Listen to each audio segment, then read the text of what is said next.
Hey everyone, I'm Clue. It's time to talk about cold foils. So hopefully it looks alright. I did tweak the background just so it's a bit nicer than just the plain white box that is usually here on Watchtower Games, which is of course where I'm looking at the EVs for Flesh and Blood. This is usually my go-to place when I'm looking up EVs for boxes, although there is a little bit of data missing, so I think it's tied to TCG player. So depending on that, right, the numbers change, and obviously there's some errors, but we'll get to that in a little bit. First off, Seho, right? I think, hopefully I'm pronouncing that right. He does some wonderful market updates looking at EVs, and it's probably the better place to go to if you want to look at EVs for different sets. He cycles through them essentially. I don't think he has one collective spot for all the information, which is kind of why I'm not using his data, but Seho. Look it up if you're more interested in the EVs. Now, what exactly do I want to talk about when it comes to the cold foils? Well, there's a few things to look at first, but mostly just to sum up, right, for anyone who's interested, what I want to take a look at is their role in Flesh and Blood at the moment, because there's no easy way to say it. Cold foils at the moment, right, if you look across the board rather than just the high end, they suck, right? Cold foils are atrocious, just waste of space cards, to be absolutely harsh, right? You're finding a common, or even some of the low rares, one in a box, and it amounts to a few dollars. As a chase card, that again is one in a box, that is horrible, right? That is such a big roll of the dice. So that is what I want to sort of address and look at today.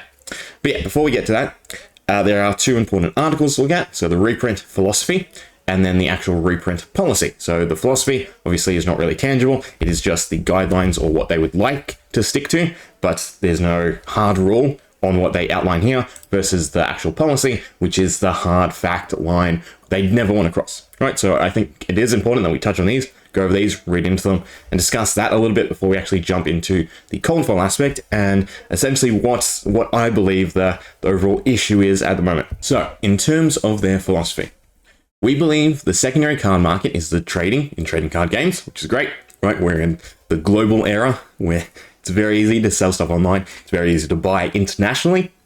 So yes, the trading aspect is definitely the secondary market, more so than just meeting up with a group of friends and trading. Our goal is to make Fab an all-time classic trading card game, which is why we respect the secondary card market in all our decision making. We want single card resellers who invest in Fab inventory to prosper from their investments and the service they provide to the Fab community. We want players who invest in building their collections to be proud to own something valuable. Now, that is a wonderful sentiment, right? I'm pretty sure at the core, that is what everyone would want from anything, right? To be able to collect, it rise in value, and then you prosper off of it. The issue is, right, that's not quite how reality works or how markets work or trading and overall investing, right? It's very much a give and take scenario, right? Wealth has to be taken to be accrued. You can't just generate money, so to speak, right? So share market, for instance, there is a lot of people who lose and then a lot of people who benefit from that. Fab has been designed from the ground up to be a tournament TCG with a non-rotating card pool. Our product and format design aims to provide fans with long-term utility of their collection to enable a dynamic tournament metagame and create a vibrant secondary card market. Now, pick this part a little bit too. You can't keep every card viable without not banning or not removing cards from play, right? So Drone of Brutality is going to go up and down as they ban and unban, right? There's going to be these little small things that fall through the cracks. And that is, of course, again, why this is the philosophy, not the actual hard line rule that they follow. As the number of Fab players grows around the world, it will be necessary to reprint cards to support new players' accessibility to tournament play. When deciding to reprint a card, careful consideration will be made to the effect the reprint will have on the secondary market and the amount of the new demand that exists since the card's last printing. Now, last point to pick apart. I personally don't think they have factored this in perfectly, right? They've done a great job, don't get me wrong. But again, there's small issues that have mounted from what they're trying to do, right? For one, I think it's going a little bit out of hand, the aspects, right? So for instance, if a bunch of people all of a sudden turn to the history product, right? For whatever reason, it becomes actually viable to open and search for X cards, that's going to flood the market, especially because it's not out of print. And from my understanding, it's not going to be out of print, not at least for a long time, right? So it will be called upon whenever people call upon it. And in that scenario, right, that should be the main reprint medium. But in saying that, the history product, for it to reach the Crown of Providence, for instance, that's probably the golden example at the moment, it would need to cycle through the worst block to me, right? Monarch through Everfest, the set that the block of sets that we don't really need any reprints from, to then get to the Crown of Providence, right? So in that aspect, they've had to come up with these alternative ways to reprint cards, just spot inserts, if you will, and now the expansion slot coming up in Bright Lights, right, which all compete.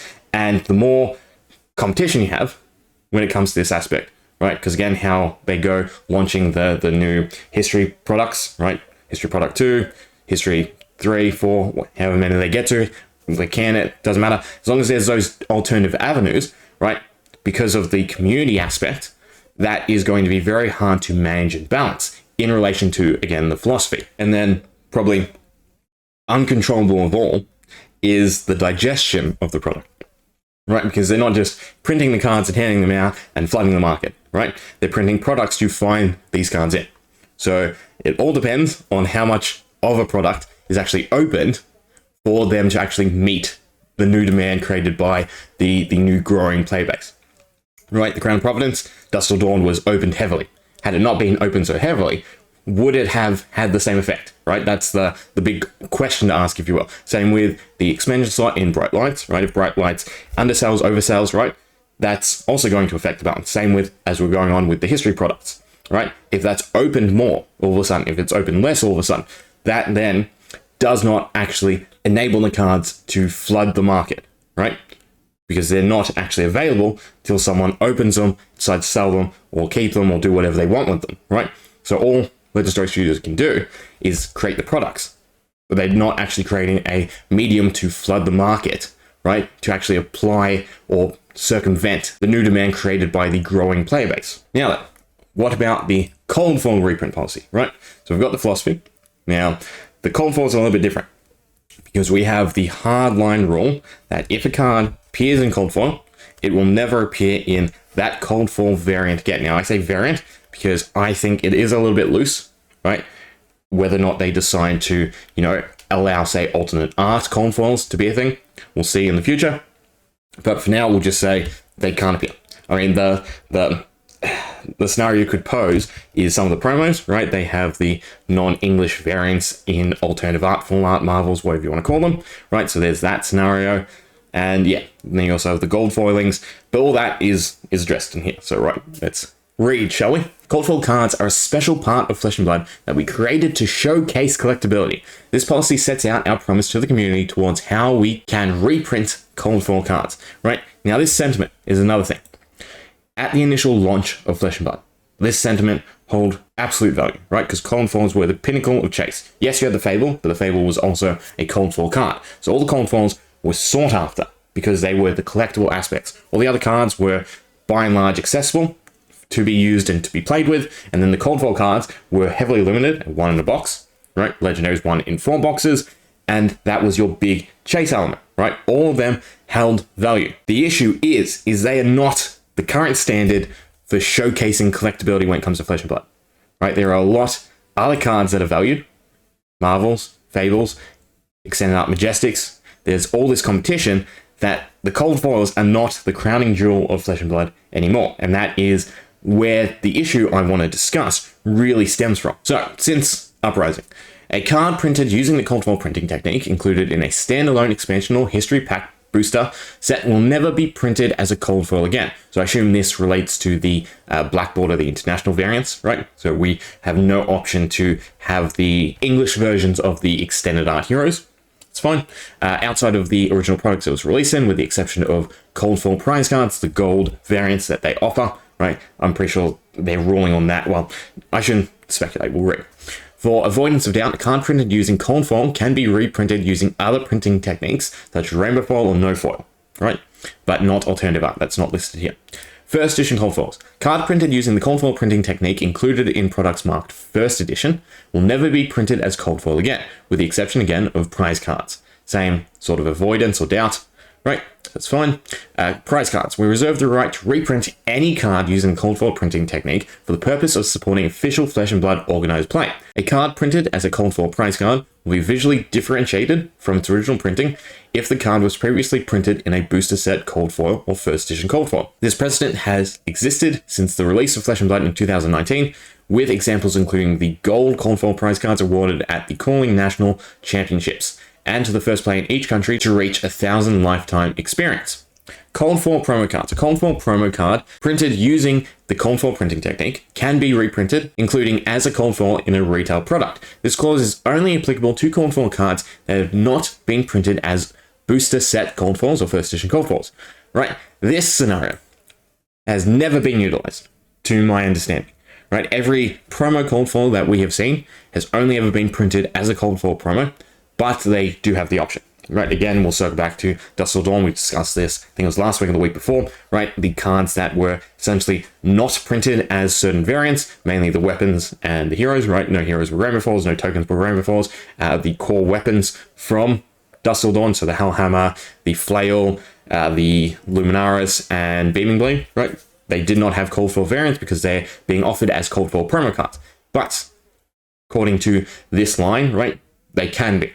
Right, but as soon as they are printed in a set, they can't be used as cold foil promo. So in that scenario, I guess they've sort of undermined themselves, right? Because they can't print the promo and then print the set. Sorry, other way around. They can't print the set and then print the promo because that would go against the rules outlined up here. They have to print the promo first and then they can be included in future sets, which again doesn't really make sense because usually promos are pulled from sets, and altogether, this statement is obsolete in that factor unless we get, unique promos that then can be inserted. But altogether, it seems overall that they only want one of every cold foil, right? Unless it's gold, they want one of every cold foil to, again, try to capture this aspect of it being this showcase collectible item of Flesh and Blood, right? To be the namesake of Flesh and Blood. You get Flesh and Blood, you get cold foils. That was the scenario prior to 2.0, really, prior to probably Tales and Everfest. Everfest was the real downslide for cold foils. But what is the overall issue that I'm trying to get at, right? Cold foils, again, they suck, right? They're not worth anything across the board unless you get into the high rarity ones, right? So finding a common cold foil in the first few sets, right, was somewhat substantial, right? It's brought more in line because of the actual rise in value of boxes and whatnot, but they were still worth something compared to nowadays, where the majority of cold foils, despite again being 1 in 24, so more rarer than finding a rainbow foil majestic, more rare than finding majestic, more rarer than finding a rainbow foil rare anything else, usually, right? Until we get to, again, those high chase variants, extended arts, legendary cards. Altogether, you find a common or usually in rare equipment, this is worth nothing, right? It's worth a few dollars, which is, in comparison, nothing, right, to what they should be given their pull rate. So that is the real issue that I want to discuss, where cold foils have lost their place because they're somewhat meaningless to Flesh and Blood at this point without the high rarities, right? And even then, just to try to picture the mindset, right? Had Flesh and Blood never touched cold foils, they never existed. I don't think they would have got off the ground as much as they did, because again, they were this real look at our fancy stuff, right? In the first few sets, because there was no real competition. But in Fab 2.0, imagine they just cut out cold foils. You have your rainbow foil legendaries and you have rainbow foil extended art legendaries, right? Would they still capture that same, boom as the cold foil variants? I think they'd be close, right? I think people would still value the extended art variants for their rarity and being extended art more so than the printing, right? I don't think cold foils are valued as cold foils. All they're valued for is, in the high case, the rarity, and then in the low case, their playability. And for the majority of equipment, well, we know that armor equipment is absolutely horribly balanced, right? I'm pretty sure we can all agree on that armor is really poorly balanced in terms of the different rarities and their viability. I think that inverse spectrum would have been nice, right? So legendary equipment is more powerful, but more singular use, and then lower rarity is weaker, but more consistent use. Something like that would have been nice to actually make them all viable and competitive, but then still give legendary equipment an edge. But yeah, so using this table, what can we do? How can we equate or look at how cold foils have sort of transitioned? Well, we can go ahead and copy the values over to Excel and up with a table like this, and then we can do a little bit of math and turn it into this. right? So we have the percentage of the EVs that each rarity slot occupies. So for instance, cold foils in Welcome to Wraith Alpha boxes occupy 12% of the expected value. Now, why is this important, right? Because it sort of splits up the value in a box, okay? So we know that the commons in their entirety, right? So in the multitude of commons you find in a box, occupy 11%. Rares 4, supers 2%, majestics 4, legendaries 22%, fables 13, and then the cold foil 12%, right? It's actually kind of scary looking at the legendary fables, because again, 1 in 4 boxes, and this does calculate the average. So what does that mean?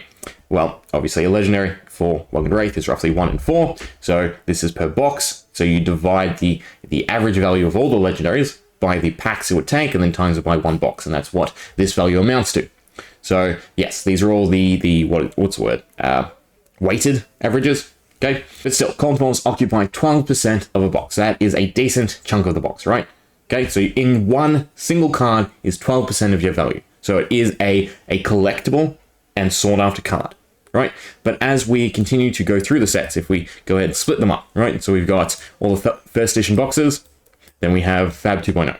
What can we start to see? 12%, 17%, 0, because for whatever reason the values aren't there, but I would assume it's still around that 10% range, if not higher. Then in Monarch, same. Tails, it starts to drop off, and Everfest, they're worthless. This one, I wouldn't say it is miscalculated. I would honestly say that the majority of cold foils in Everfest are, you know, close to the dollar mark, not 0, but they are low enough where this would be similar to Tails. Right, and then in the newer sets, 2%, 7%, 1%, 1%. Right, Dynasty stands out, but this stands out because the Marvel slot is not calculated here. Right, otherwise it would be smaller. Everything would be smaller across the board. But still, we have dropped from 10% of a box to now hardly anything. Right, there is no real value to the cold foil slot unless you find those high rarities. Okay, and that is the real big issue that I want to circle in on. Right. So again, Dusk Till Dawn, we'll use the latest set as our scenario. 1% of your expected value is in your cold foil. Only 1%, right? So the majority of the time, the card you find is going to be under $1, right? So it's a chuck away card, in all honesty, right? My personal rule of thumb is a card over $1 is okay, doesn't go in the bulk. Card over 5 gets sleeve. Card over 10, that's where I'm looking at, it's a decent card, right? So obviously there's not a lot of cards in Flesh and Blood that actually hit that, unless you get to the high end. But for a cold foil, again, for what is meant to be the showcasing of Flesh and Blood's collectability, right? Cold foils have fallen significantly, again, because of the lower rarities, right? 1 in 24. At 1 in 24, they are rare, but no one treats them as rare. No one treats commons, rares, even to some extent some of the majestics, right? Again, depends on their playability. No one treats them as rares. Now, I should also point out, I should have done this earlier, but the legendary cold foils are not part of this cold foil slot, right? They're chucked in with the legendaries, which is fine, because again, it's the lower end of cold foils that I really want to zero in on, because they are worthless and they shouldn't be worthless, right? Again, cold foils are meant to be the showcase element. Now, if we take a step back and think about, right, when Flesh and Blood first came out, when cold foils were first introduced, what was their competition? Right, now I might be off base because I don't know too much about DBZ, Digimon, Pokemon, old school Pokemon. Well, not old school, but obviously, what was it, 4 years ago? Yu-Gi-Oh, right? They might have had etched foils. But from my understanding, the only real competitor that came out after Flesh and Blood 2 was MTG. Right, and the first batch of etched foils for MTG were oversaturated. Right, they were dark, they were gritty, no one liked them. Well, you might have liked them, but they weren't as well received as cold foil Flesh and Blood cards. Right, so when they first came out, they were something new. They were something special. Okay, then all the other companies got up. Right, we've got all these different printing techniques. We've got all these different card variants. Cold foils are lackluster compared to them nowadays. Right, they went from top dog to now middle ground. Okay. Rarity hasn't changed, okay? The only thing that has changed is the player perception, right? How the player base values cold foils. And I'm pretty sure everyone who has joined since Fab 2.0, right? They don't have the nostalgia element when it comes to cold foils, right? Going through Welcome to Wraith, Arcane Rising Crew, to find your cold foil, even Monarch, to find your cold foil was the big chase, was the big exciting factor, and that's just not how it is in the new Fab 2.0 sets, right? Finding a cold foil is meh most of the time. If you get something good, sure, then you're excited. But you're looking for the Marvels, you're looking for the Fables, you're looking for the extended arts, even the rare extended arts, right, from a lot of sets, do better than the low-class cold foils, right? Because cold foils just aren't what they used to be. And something has to change, something has to be corrected, right? Which is also kind of scary to think about, because again, Rarity hasn't changed, right? Nothing has changed with the cold foils, yet our perception of them has devalued them greatly, right? To again go from 10% of a box to 1% of a box. Lose so much value, so much presence within a box of flesh and blood is crazy to me, right? Because nothing with them have changed. Yes, we introduced Marvel cards, right? Marvel cards have definitely detracted from cold foils because they are essentially cold foils but prettier. And altogether, the things that come to mind for me personally is either equipment needs to be heavily rebalanced, right? If cold foils become playable, people will want them to actually stylize their deck and show off, or the rarity has to change, right? We just cut out the low-class cards and we make them harder to pull. Okay, we get rid of the trash, if you will, and bring back the feeling, the sentiment. The psychological element of finding X cards actually plays a huge role. I don't think that gets discussed a lot, right? At this point in time, when you're opening a Fab 2.0 set, right, and you find your cold foil, you don't get the rush that you did in the initial sets. You don't get the rush you did in Monarch, right? You don't get the rush in the first few weeks of Everfest before we realized how easy they were to pull and how overprinted they were, right? You just don't get that feeling anymore because they are worthless, right? You see a C, you see an R, you see blue, you see gray, and you're just meh. You look at it, you admire it, sure, but then it's just meh, right? It's not even worth sticking with the Majestics. Literally, look at the value difference, right? Across your 6 Majestics, even if you divide it by 6, 5%, still greater. 4%, still greater, right? Here's a bit better, but again, all these values are very misinterpreted because you don't have the Marvel slot. Uprising, 7 to 2, still, right? They're almost equivalent in Uprising. And that is saying something to, again, the card that is meant to be the pinnacle of flesh and blood, to find your cold foils, especially when they have all these reprint policies, is just telling that something is off with cold foils, right? Cold foils have not been what they should be for a long time. And it is interesting to me that they haven't tried to fix this. All they've done is tried to add to it and essentially overshadow it, right, through Marvels. Okay, Marvels are great, don't get me wrong. But it just leaves this slot that feels like garbage, in all honesty, right? To find these other cold foils, essentially in Flesh and Blood, you had this two-sided aspect. You find your cards to play. Some of them will hold value because of playability, but by and large, they're just your cards to play. And then you find the chase cards. You find your legendaries, you find what used to be your cold foils, your Marvels, your extended arts, and they're your chase cards where you actually want to collect them and hold on to them, and they're the ones that will actually, fulfill the philosophy that Legendary Studios had, right? The cold foils, they slowly left one group and essentially joined the other, where the majority of cold foils don't go into that auto save, auto keep, auto, think about the prospect of the future, because it's too far gone, in all honesty, right? They're not going to resurface in 5 years that people want all the common cold foils from X set, right? I don't see that happening. So yeah, that's my understanding of the situation, how I view it, and my opinions towards cold foils. And again, to me, it is sad because pretty sure if you ask anyone, right, what are the rare cards of Flesh and Blood? They'll go Marvels, they'll go Legendaries, but cold foils. They won't use the term cold foils. They'll use Legendaries and Marvels, despite Marvels, again, being cold foils, which to some extent only is relevant towards the reprint policy. And then, obviously, Legendaries have their cold foil variant too. And I don't know. I would rather just see them gone or really tweaked and made collectible. Because otherwise, there's not really a place for them, to me, in what Flesh and Blood is currently. Right? To have cards that should be collectible, but slotted in with the playable, the bulk aspect of Flesh and Blood. Because again, they've done a great job hitting that philosophy, where they have cards that do appreciate, do hold value, right? Your legendaries, Rainbow Falls go on the bulk side, go on the playable side, and then your Colin Falls go on the actual decent, hold on, treasure, collect them all, and, you know, they will grow slowly. But, by and large, all the other Colin Falls, they simply don't. They simply don't attract the value they do. Again, mostly because of rarity, and that's really mind-blowing to me. A card that is one a box, right? One a box is still $1. Isn't that shocking to you to think? You get 6 Majestics, and the majority of them are always going to be higher than your one Colin foil. That's crazy. Anyway, that's my 2 cents when it comes to Colin foils, right?